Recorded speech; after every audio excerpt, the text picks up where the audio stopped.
Good afternoon, everyone, and thank you for joining us for today's session hosted by the SPC Water Resource Center. Today's MS4 Good Housekeeping session will focus on MCM number 6 of the MS4 permit, which deals with pollution prevention and good housekeeping. Today we'll be outlining the written plan for MCM 6, facility inventory, common mistakes to be avoided, fleet and building maintenance, documentation, as well as annual training. Today's presenter is Shawn Fabian. Shawn is a project manager with HRG, and he has an extensive background working with municipalities in various capacities. Shawn is also the lead for HRG's MS4 program throughout Eastern Pennsylvania. So special thank you to Shawn for joining us today. We would also like to thank the Water Resource Center for hosting today's session. The WRC of the Southwestern Pennsylvania Commission is dedicated to promoting regional collaboration on water topics, facilitating coordination and education, and providing technical assistance to its member governments. The WRC provides support to federal, state, regional, and local organizations, counties, cities, and municipalities on various water resource management initiatives. The WRC works to continue providing educational programs to the region. If you have any ideas for needed training, please contact the WRC at spcwater.org. Just a few general housekeeping notes. Today's webinar will be recorded and available to all of the participants after the session. We ask that you please use the Q&A and the chat functions below throughout the session to answer or ask any questions to our panelists. And at the conclusion of the presentation, we will allow for those questions to be answered. Again, we thank you for joining us today. And at this time, I'm going to pass it over to Shawn. Thanks, Kara. Again, my name's Shawn Fabian. I'm a project manager in HRG's Civil Group, and a lot of my duties on a day-to-day basis revolve around either the MS4 requirements on all of the minimum control measures, or a lot of pollutant reduction planning either in the Chesapeake Bay or TMDL watersheds. So a good portion of my day-to-day activities are around what we'll be discussing today. I am a certified professional in erosion and sediment control and a certified professional in stormwater quality. So my background's in stormwater quality design. I've served in various capacities in land development, civil, and various permitting for Chapter 102 and 105 items throughout the entire state. And really happy to be here talking to you today about some of the do's and don'ts of the MS4 program for good housekeeping with minimum control measure 6. Feel free as we're talking through. I don't mind interruptions. I do a lot of public meetings where folks interject as I'm talking. It's not a disruption if you want to unmute and ask a question. We will be circling back periodically to the question and answer and comments, but they don't exactly jump out to me with a notice. So feel free, if you're comfortable, to unmute yourself and ask a question at any time. That's not going to throw me off. So we always start a lot of these municipal separate storm sewer system discussions with a brief overview in case folks are not as familiar with the program, just to explain some of the jargon being used, some of the drivers for the program. I apologize if the review is boring for folks working in MS4 all the time, but I find it's helpful to make sure everybody else is able to follow along with us. So, the municipal separate storm sewer system is a conveyancer system that's owned by a public entity that discharges to waters of the U.S. So because it covers public entities, folks like Turnpike Commission, PennDOT also have these MS4 permits. You also have, campuses, Penn State and things like that have permits as well.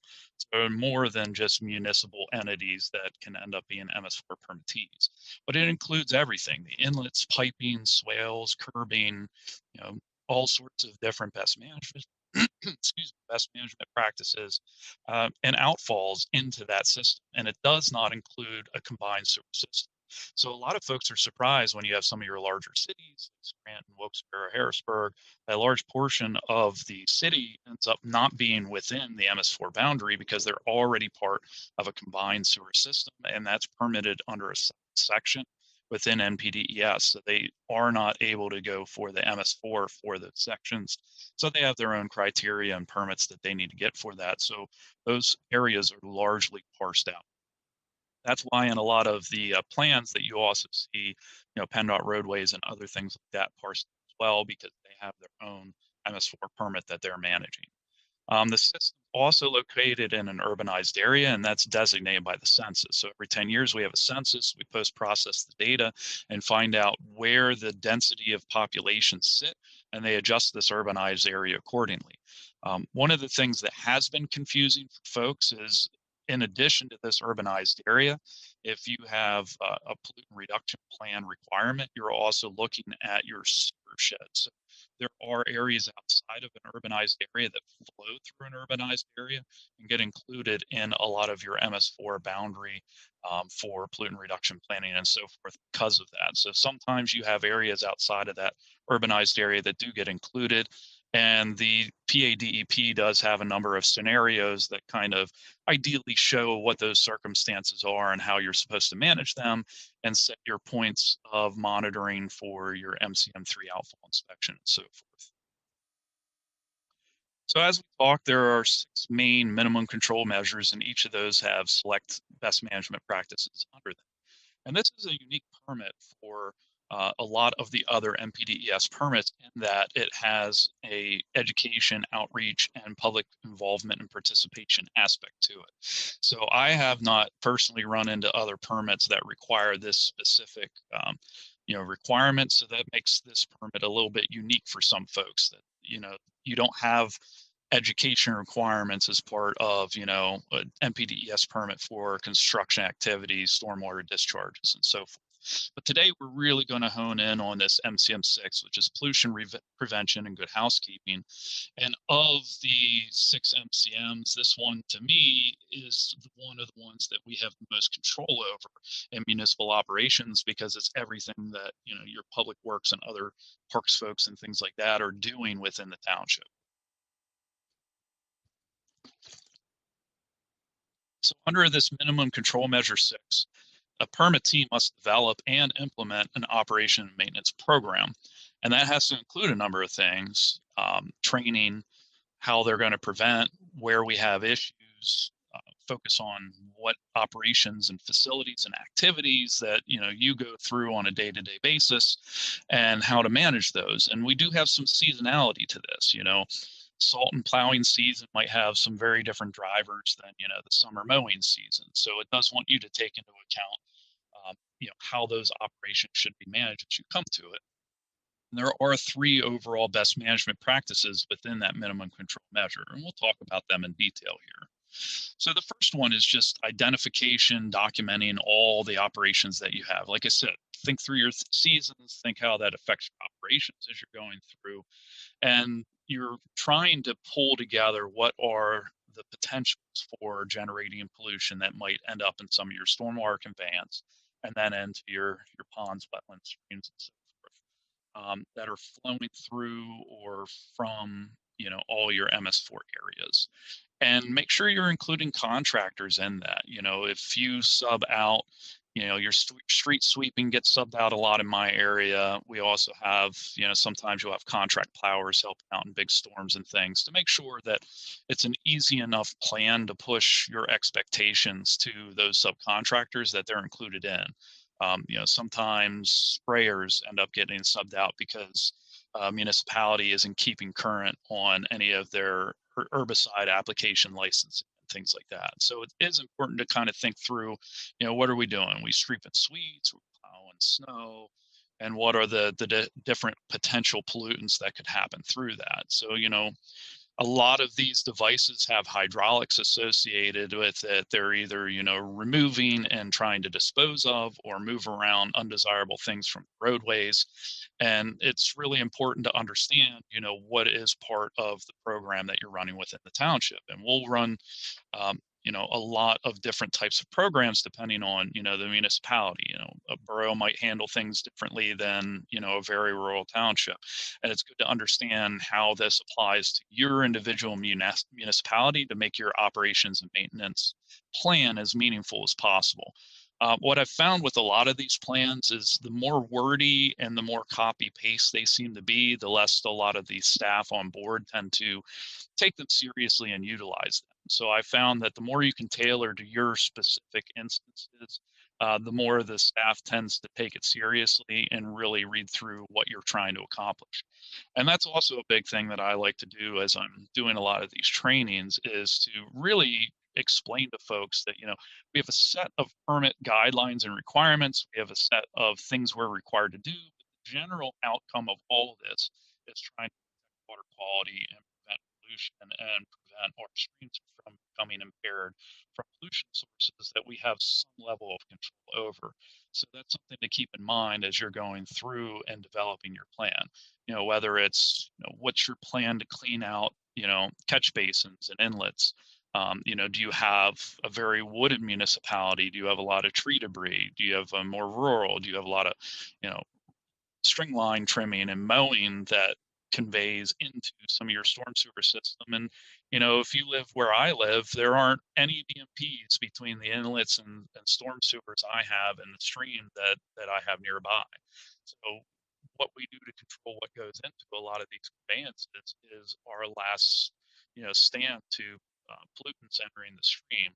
And I think it's important to let residents know where those instances occur, that you're extra vigilant where you have limited ability to have some type of, treatment before you discharge. But it is important to understand, what types of facilities does the municipality own and operate? What types of equipment is in there? How old is it? What type of, drainage systems are involved? So that, like I said, you create a more meaningful plan. What kind of construction and expansion plans do you have?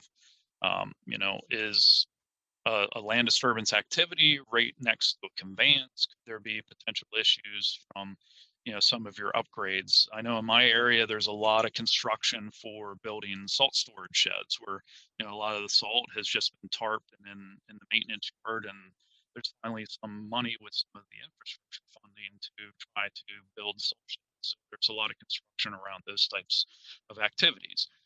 Do you have fueling on site, and how is that fueling handled? And you know, what types of logs do you have to keep to make sure that you're tracking everything you need, but also having on hand the spill response packages that you need if you're running those types of operations on any of your municipal facilities. How do you handle washing and maintenance, and where does that go when it washes off the vehicle? Is it a floor drain going out to a pipe in the backyard that drains down to a stream or wetland? Well, we might want to rethink what we're washing off some of the equipment and potentially have some inlet inserts to try and remove hydrocarbons or things like that. Do you have a leaf debris program where you're collecting leaf debris, removing it, taking it and composting it somewhere? So you have a compost facility potentially that you have to incorporate. And these are all things, as you go through all the day-to-day activities with everybody that you're talking with, as you develop or review your plan for edits, make sure that you're not missing components that are supposed to be part of this overall plan. What type of parking infrastructure do you have at, buildings owned by the municipality, or maybe you have maintenance agreements with school districts to help them out for winter maintenance or things? What types of, roadways are you maintaining? What agreements do you have with, PennDOT to help maintain some of their roads in inclement weather, and make sure that those things are not forgotten? Because I find that a lot of times, you take a look at all the municipal owned roads, you forget, oh yeah, well, we do plow, the state road as part of our contract with PennDOT. Well, that should have been included in some of this planning as well to consider. What type of public works storage sheds, waste transfer areas, maintenance areas, pretty much anywhere you have heavy equipment running, you have the potential for hydraulic fluid, fuel, those types of spills to occur. And you really should look at your operations there and include some of that discussion. Municipal parks, what type of parks do you own? What are the opportunities there? What are the challenges? You find that a lot of parks have some level of parking facilities with, some pretty rudimentary stormwater controls for some of our older parks. So try and rethink retrofits as you're moving through some of your planning, operations, maintenance it's a good time to think about those types of things. This actually replaced a previous graphic that I used. I really like the oversimplification of the general stormwater treatment process. That everybody kind of understands that when the rain falls, it kind of collects in places and goes somewhere, and in that transition, it can pick up pollutants. The image I used before kind of had a discussion around roads and vehicles and homes and treatment plants and so forth, that you end up having a lot of different potential sources of pollution, and understand how that relates to when a rain event occurs and it mobilizes pollutants and conveys it into our storm drainage systems, into hopefully BMPs before it's released into wetlands, ponds, streams, and so forth. But not all the time do you have all the components of this. In a lot of newer designs, you do have secondary, tertiary treatment for stormwater to help remove some of these pollutants. But a lot of times you end up with one cross pipe to discharge from one side of the road to the other, and it's straight into a stream. So it's good to be aware of what components discharge directly to streams, what components go to a BMP first, so you can try and manage the more sensitive areas a little bit more proactively. So municipalities with an MS4 should create and have an inventory of all their operations, land uses that may contribute to pollution and stormwater runoff. And it's important to note that, sometimes you have to think outside of what you normally think about. You're like, oh, a park's pretty stabilized, so I don't have any, erosion runoff or other things. But, do you put fertilizer, herbicides, things like that down? Those really should be incorporated into your overall plan, if so. And, if you're mowing areas, you have mowers with gas in them. So you really should incorporate those into the plan as well. So I've had a number of times where you thought you had a complete inventory until you start mentioning those types of things. They're like, oh, shoot, yeah, I guess we have 10 parks to pull into this plan as well. And not to make it overly wordy, but it is good to cover your bases so that everyone within municipal operations feels like they understand their role in trying to offer compliance for this minimum control measure. And after this inventory is established, it is supposed to be pulled and reviewed annually. So what I find a lot of times is a permit year runs from July 1st to June 30th. So we're kind of in that portion now where we're kind of cleaning up our affairs, doing what trainings we need to do, making sure everything's documented before that permit year closes, and we start preparing the annual report, which is due by September 30 of every year. So this is a perfect time for everybody to pull those plans. Your POP and PIP for MCMs 1 and 2, and your different outfall inspection documentation for 3, and so forth, to make sure that you're in compliance, you did what you were supposed to do, and to check off the box in the annual report that yes, I have pulled this and reviewed it. And a lot of times I find my clients, after they spend a lot of time pulling together a comprehensive plan, aren't really making a lot of edits to that plan unless there are revisions. And that's what I like to prep a lot of questions with.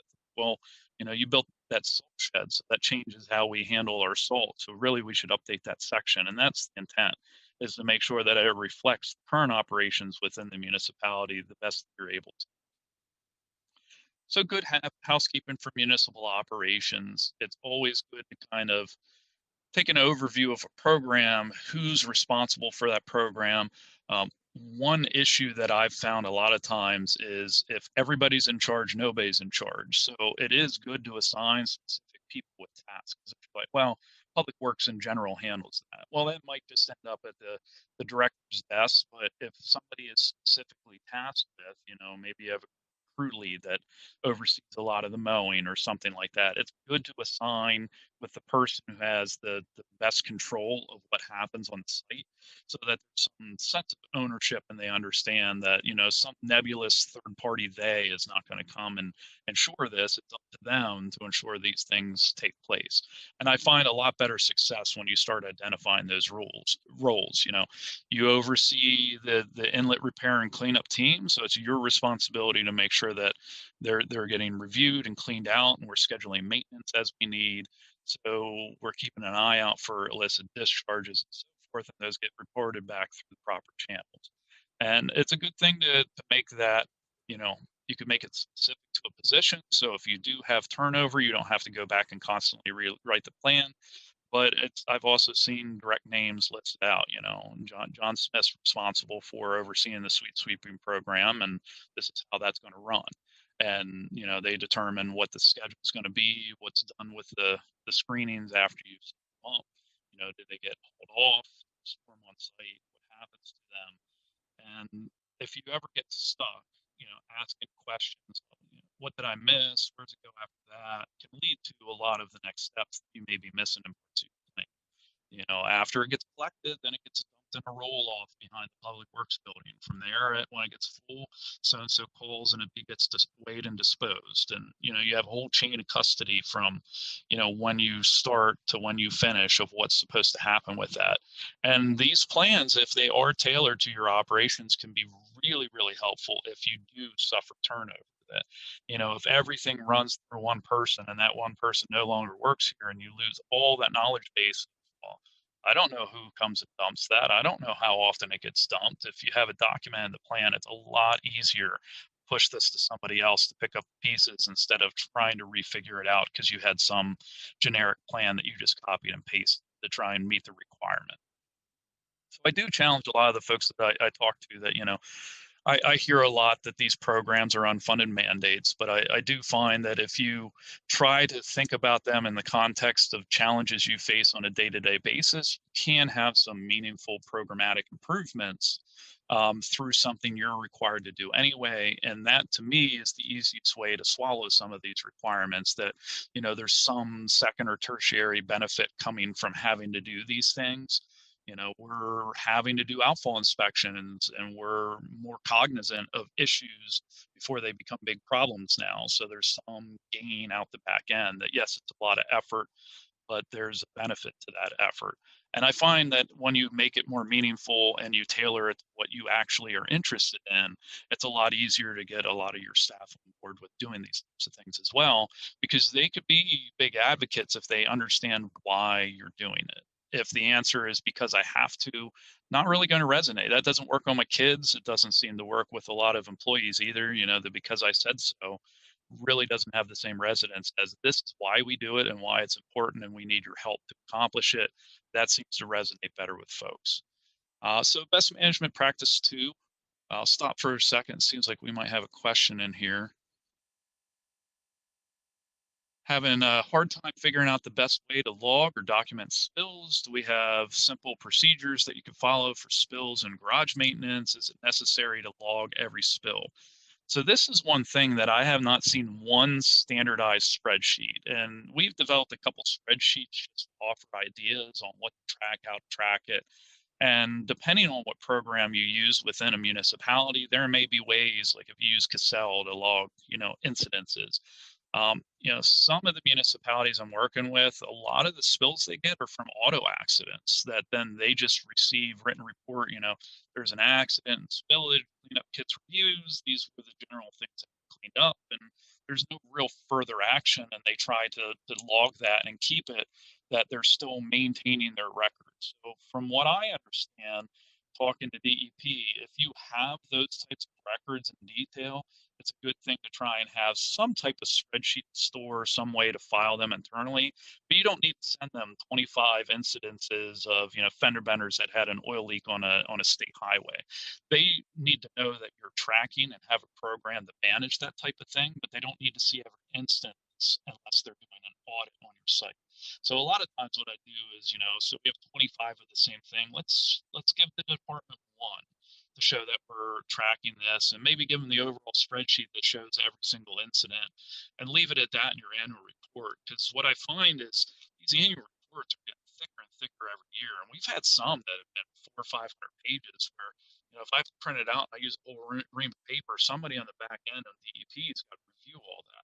And if it's a lot of rinse and repeat, low value information, they get it. They understand it stood after, the first spill response report, how we're documenting and how we're tracking it. They don't need to see all 25. Maybe show them the worst one or the one that was the biggest challenge, and this is how I handled it.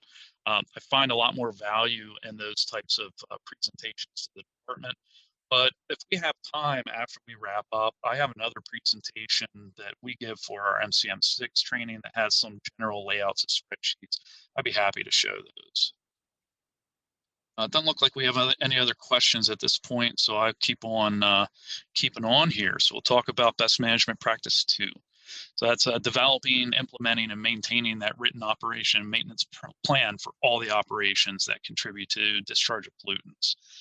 So it's pretty much taking that BMP1 and developing a plan of how you're actually going to implement it and maintain that whole program.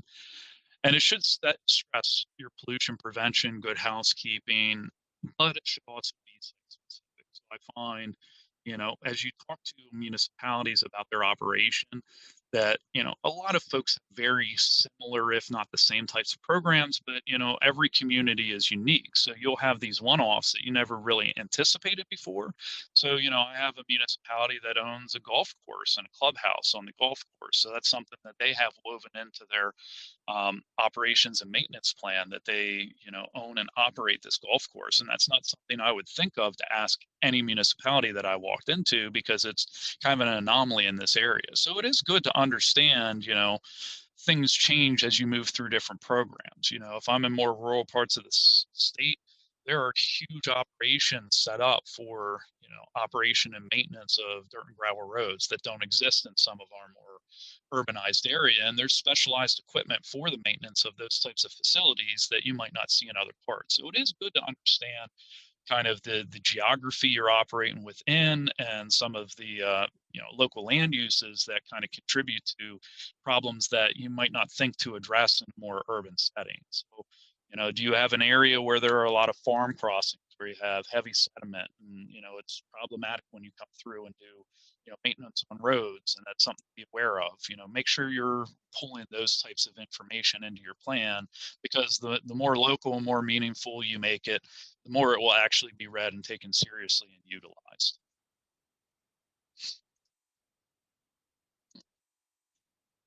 So this operation and maintenance program should include, what are your management practices? Do you have any standard operating procedures? How are you going to prevent the discharge of pollutants? How are you going to spot them? What happens when you spot them? I have issues in some boroughs where they haven't built the teeth in the ordinance to go after the offenders. So I have a permit saying this is an unauthorized discharge and nothing in the code to actually go after them and make them stop doing what they're doing. So that's problematic, and it's good to understand what those impediments to compliance might be so that you can address them. What are your controls in place? Is there any infrastructure that you're maintaining, like inlet filters that need replaced routinely, and do you know where to buy those from, and what the part number is? That shouldn't be a first time that happened for you occurrence when you go to change something out, when it's supposed to be swapped out every 3 months. That should be something we have renewed at last order, and we're good to go on these things. How are you controlling solid chemical product storage, liquid chemical product storage? What types of containment do you have? What's the state of that containment?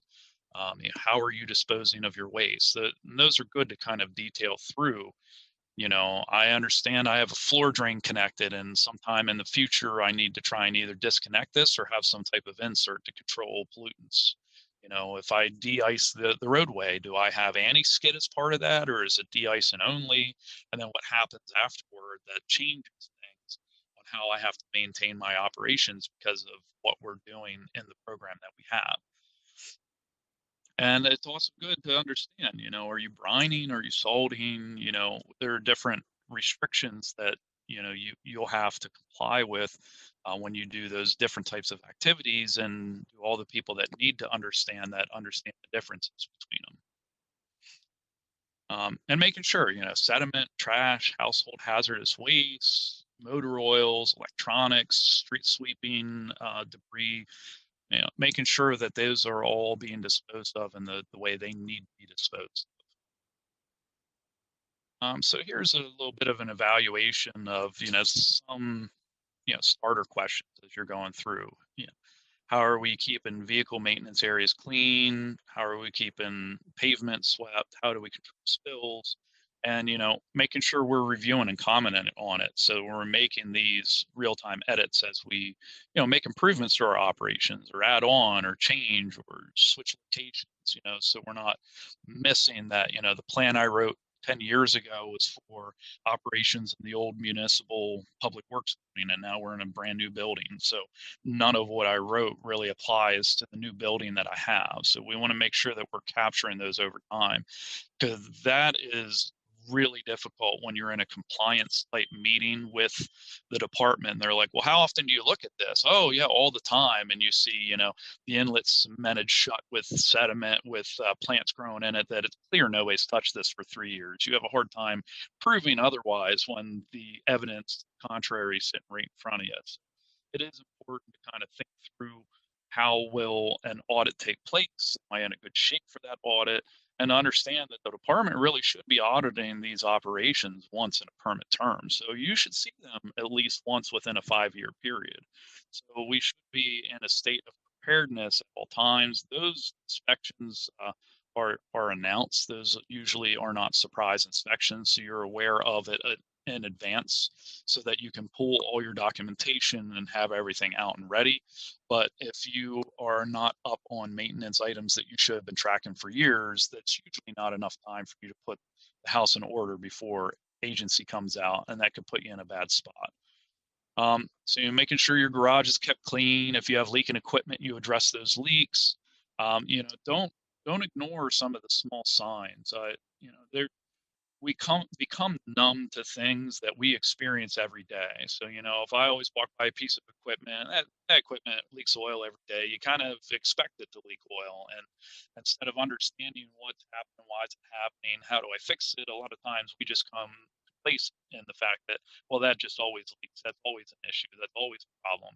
And sometimes you can, become numb to potential catastrophic failures of equipment over time by ignoring some of those, smaller dollar value fixes when you see some of the red flags in the beginning.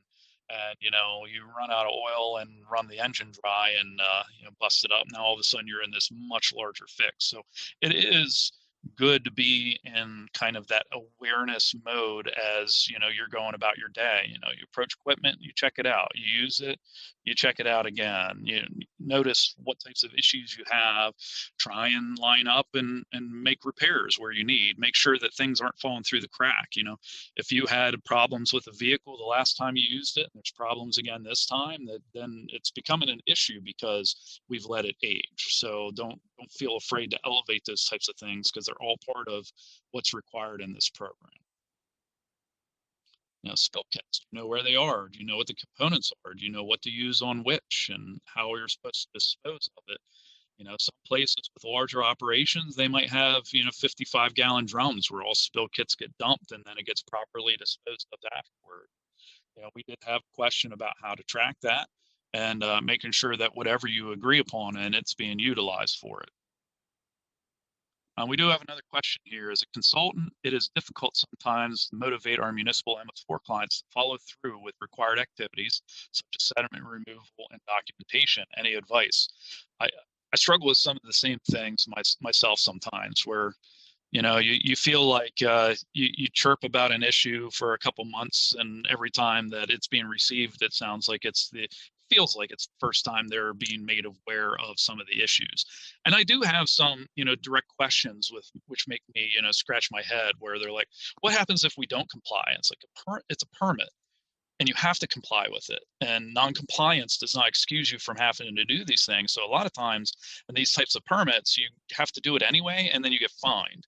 And now you have a history of non-compliance, which could affect all your other permits. So, if you're out of compliance with an MPDES permit for MS4 and you need an MS4 permit for new construction, well, guess what's getting held up until you're back in compliance? So there are some broader reaching effects of non-compliance that you don't really want to mess with. And honestly, these are like any programs, that if you make it part of your day, it's less work than if you ignore it and then have to play catch up. It will always be a bigger lift if you have not made this part of your routine.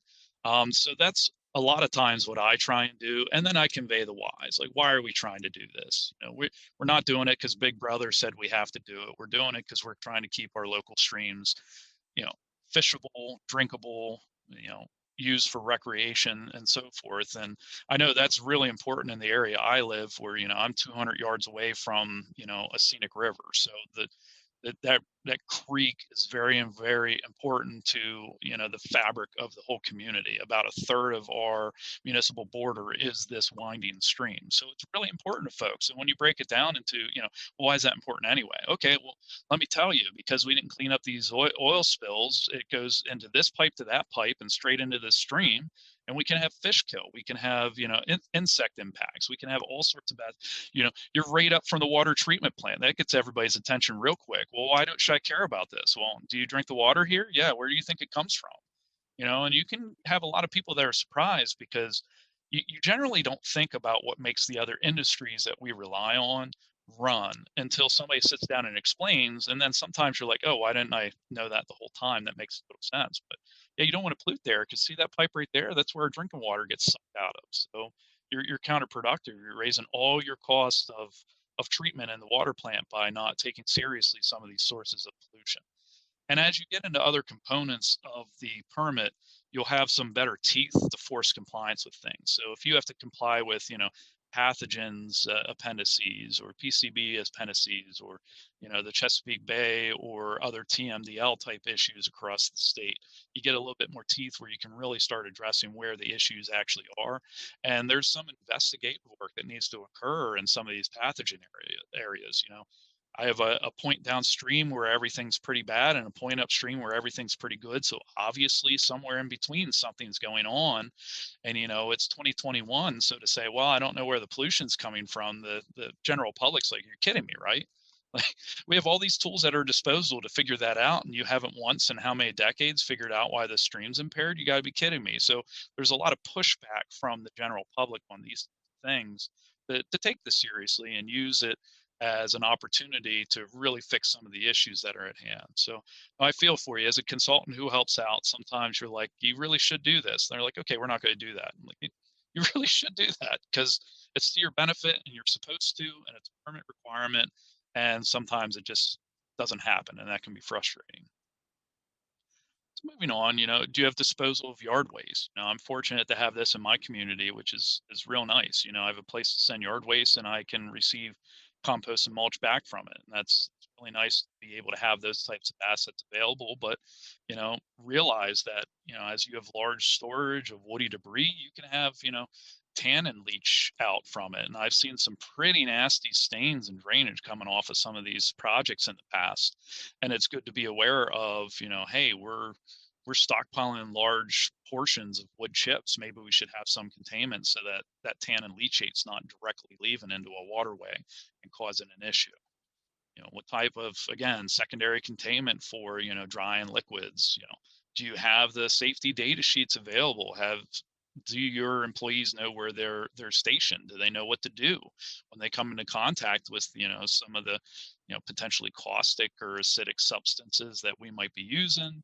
And, what don't you want in your eye? What don't you want in your skin? Those are all good things for folks to know when they walk by those areas. And this salt storage is a big discussion out in my area. A lot of folks are still using the tarps. They're trying to invest in salt sheds, but it costs a lot of money to build one of those, and not everybody has the resources for that. So, understanding what you have, what the restrictions are, what the opportunities for improvements or mitigation efforts are, and then incorporating that into your plan. Understanding what sites are under construction and what that means. We've had some really horrendous windstorms out my way recently where we've had construction debris blowing off of the site. So usually the construction sites are more an erosion and sediment control, stormwater control issue, but we've actually had blown trash off of sites into people's front yards and stuck to their buildings. And that's always nice when that happens on a holiday weekend when nobody's on the site to come and address it. So to be aware of where potential issues might pop up helps you kind of plan for what compliance might be needed. Keeping garbage areas clean, dumpsters with lids so you don't have rainfall in there.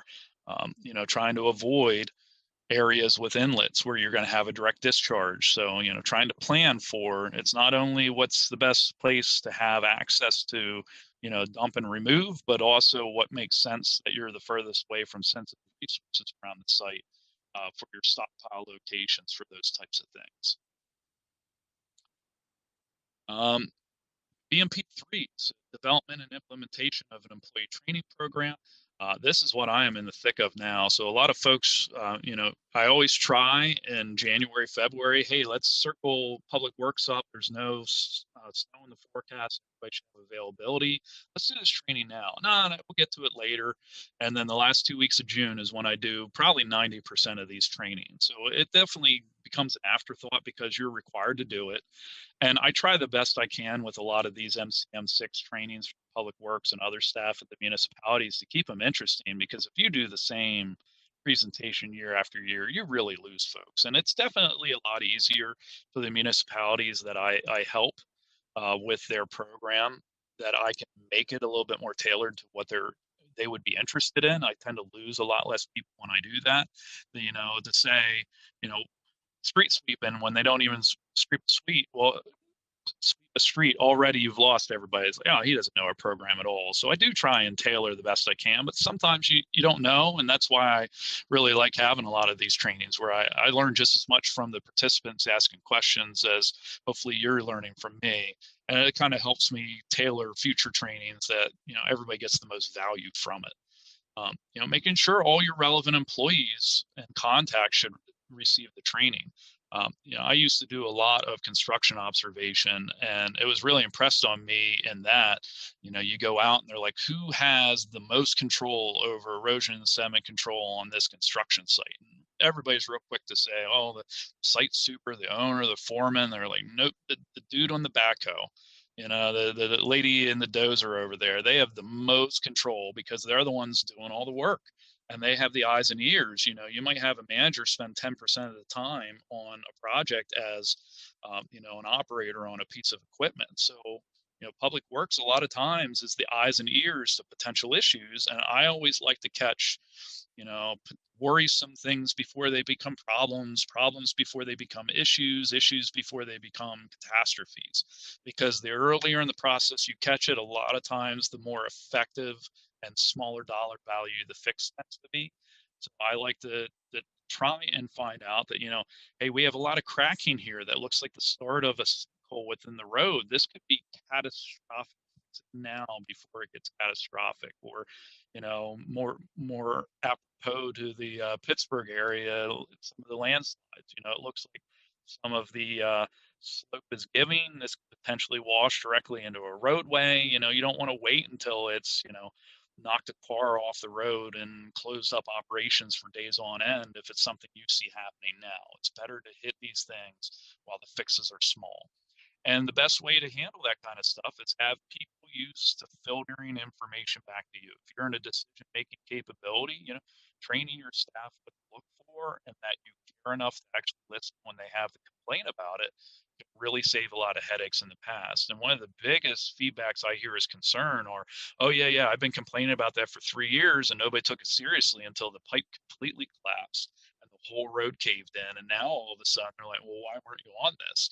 Told you about it for years and nothing happened. So why would I elevate it more? So, make sure we're staying in tune with what people are telling us, because, some people like to, I found that and it was wrong, and look at me at, how fantastic that was. I do challenge a lot of those types of folks that, bring me solutions, not just problems. It's one thing to say, hey, that's wrong, and another, I think this or this might fix that. Okay, now I can do something with that. So, tend to think about, your job doesn't start just because you flag something, stop just because you flag something. Sometimes you have to wait until the fix is actually implemented and successful before you really take your eyes off of it. What building codes, zoning enforcement, what engineering staff do you potentially have on hand? This is hit or miss. Some municipalities will work with having on staff engineer, others rely on us. Some people have, varying levels of competency or availability for design. So sometimes they'll handle small stuff and push bigger stuff to us. So, understand the circumstances you're in. Police and fire is real big for especially the accident spills. Do you know what to do when there's an accident? How do you, address the spill? How do you clean it up? How do you document it back to us that we can include it in our MS4 annual report? And then making sure you document that training. I've had a couple times, oh, we go through training every week on these types of things. Okay, prove it. Well, we don't really have it written down. Well, if you didn't record it, it didn't happen. So if you are audited at any time from the department, they're like, show us our records that your people are trained. Oh, we train them all the time. Okay, well, prove it. Show us a presentation. Well, we just kind of meet in a room and talk about it. Okay, well, where's your sign-in sheet? Well, it's just the guys here, and we sit down and do. Okay, you can't prove any of that. So make sure it takes a couple seconds to pass around a sign-in sheet, have a general topic of what you talked about, and record it so that you have it. This is your program to manage, even though it's been kind of forced on you. So make sure that you're managing it to the best outcome that you can have for the municipality you're working with. Um, so reporting. We talked about the deadline for the annual report being September 30. So generally what I see is most of July, folks are starting to accumulate their paperwork from the year. They already in June audited to make sure that they didn't let anything slip and tried to address any of those things. And that's generally when these MCM6 trainings hit my desk. I start reaching out in June to the folks I haven't heard from, and TikTok, you got 4 weeks to get this done. When can we get it scheduled? And I do a lot of them in the last 2 weeks of June. And every year I'm challenged to be proactive and do it in the winter. And every year I'm in, the same boat with 90% of the folks. So it just is what it is. But it is based on all those activities from July 1 of the previous year to June 30 of this current year. And that tends to confuse a lot of folks. Oh, we did a training in July. Okay, well, that was for last year. Now it's, do you want to do another one this July? And that's for this next year that we're going to report out on. That could be confusing to some people. Um, uh, Run into a lot of issues with that because most folks think about all their operations in a calendar year, and this is not running the calendar year, so that tends to confuse some folks. Now that the annual report has a check requirement, that's how the department's collecting fees for the continuation of the administration of your permit. So that is a newer component in the past couple of years here. And you do need to make available to the public all the plans, programs, maps, and reports that would be requested. I do have some more developed municipalities that like to post their annual report as a PDF and do a Facebook post. It's available if you want to read it. And I doubt anybody but me in my community pulls and reads it, but it is available to anybody that wants it. And there's a lot of good information in there on how the operations and the township move forward. Especially if you have pollutant reduction plan requirements, it's good to know progress of construction and things like that. And there are multiple resources out there. You have the Water Resource Center with SPC, you have PADEP's website, you have Pennsylvania Clean Water Academy. There are a number of EPA and DEP forums. The past 2 months have hit the eastern part of the state, and they're slowly moving their way west. So those will be training opportunities in the future, but they have a lot of good recordings of all the previous forums and trainings that have happened. So I found those really useful for, especially like we hired a new MS4 coordinator. Instead of, hiring me to come in for a couple of days and train them, well, maybe I'm available to answer questions and they rely more on some of these training presentations. And then they come to me with, whatever they feel they didn't learn from there and need to know. Well, that's a lot more cost effective and it's something that's available. So there are other options to think through. When you're trying to obtain resources. I will give a bit of advice if you've ever used the search function on DEP's website. No offense to them, but I have better luck using Google to find everything from their website. So a lot of times I'll just Google PADEP, MS4, whatever I want, sample general permit, and then it pulls up the whole permit, or BMP effectiveness values, pulls that information up. And those are tools that I use pretty much on a weekly basis that I have printed out because I refer to them a lot. But it is good to, especially new staff, walk them through the whole program. Just to toss up some contact information. So Johnna, unfortunately couldn't make it today, but she's been at some previous presentations that we've done. So hopefully you've had a chance to meet with her and are familiar with her. She and I kind of partner together to cover all of Pennsylvania in our operations. So I kind of handle everything from the pop soda line from Bedford State College East. She kind of handles everything in pop territory. So if you have any detailed questions in the western part of the state, you can always start with her. But if you can't get a hold of her, or she has any questions, she generally reaches out to me since I'm touching a lot of TMDL plans, Chesapeake Bay pollutant reduction plans, and things that you're not really hitting as much in the western part of the state just yet. I tend to help walk through a lot of those types of instances. So I'll pause now. If we have questions folks would like to ask, I don't see anything else in the Q&A, but I wasn't sure on the chat what I was missing. So we'll circle back to that here.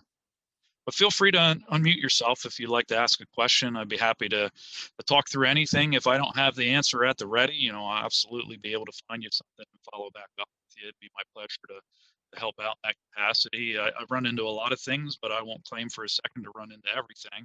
So I learn a lot through some of these conversations as we go. So it's the garage maintenance. Let's see if I can pull one of the spreadsheets up while we're talking about that. Slides be available after the presentation. I'd be happy to make a PDF and make them available so I could send them their attention to see if they want to upload that to the website. The WRC will make both the recording. Okay, answered that. And the website.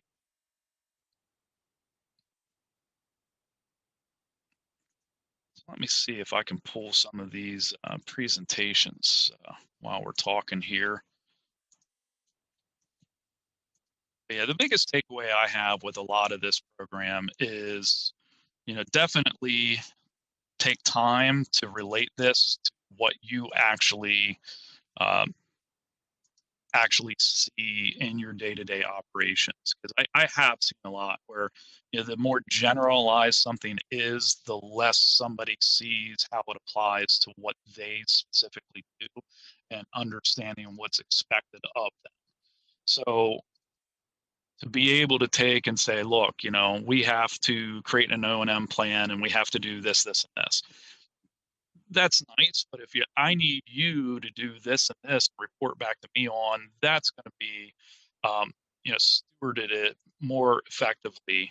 So hopefully this is the typical MCM6 training that I give the public works.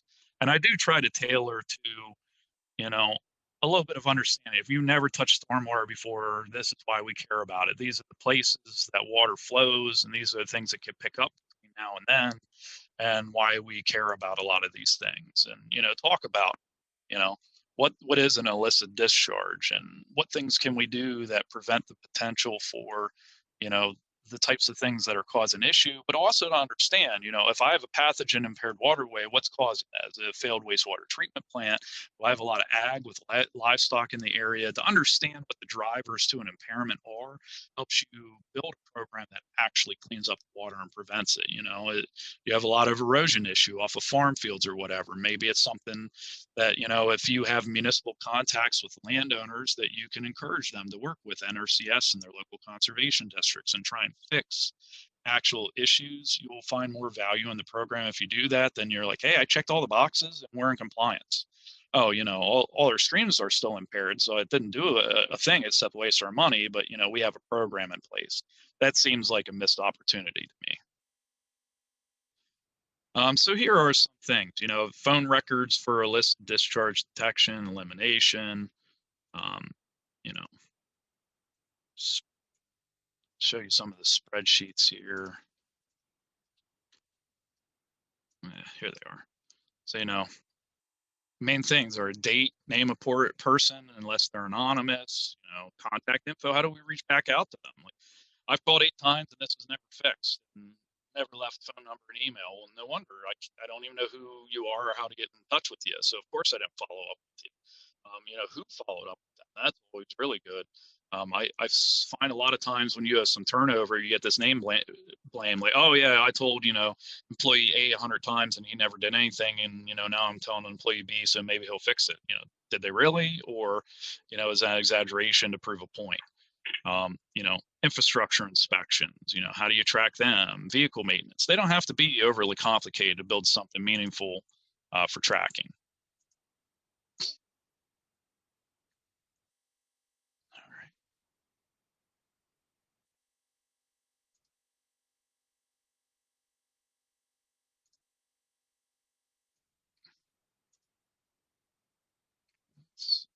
not seeing any other questions or comments. So if there aren't any additional comments, I guess we could wrap up everything there. If you do have any additional questions, I did put my contact information up there for you.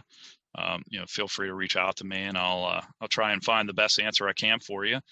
Do understand that some questions I get asked, like what's going to happen in the next permit term. Well, the person writing the next permit with EPA's assistance from PADEP hasn't finished authoring that document. So if the person writing it can't answer it, I obviously can't answer it. So there are some things that we just don't know yet. And I'll probably find out exactly when you do. And I'm trying to make heads or tails of it at the same time. So, do understand when those types of things come up. But I really appreciate the opportunity to come and present with you here today. Hopefully I covered something of interest to you through this and you found it helpful, and appreciate the opportunity.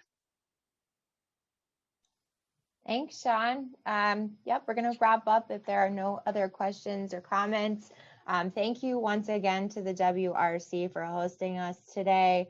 And again, we're happy to answer any questions that you have. Our contact information will be available, and the presentation and the slide deck will also be posted on the SBC website within a few days. So thank you guys once again. We have a few more webinars coming up throughout the summer and fall. We would be happy to have you join us once again. Thank you, Shawn. Thank you, WRC. And with that, we will break for the day.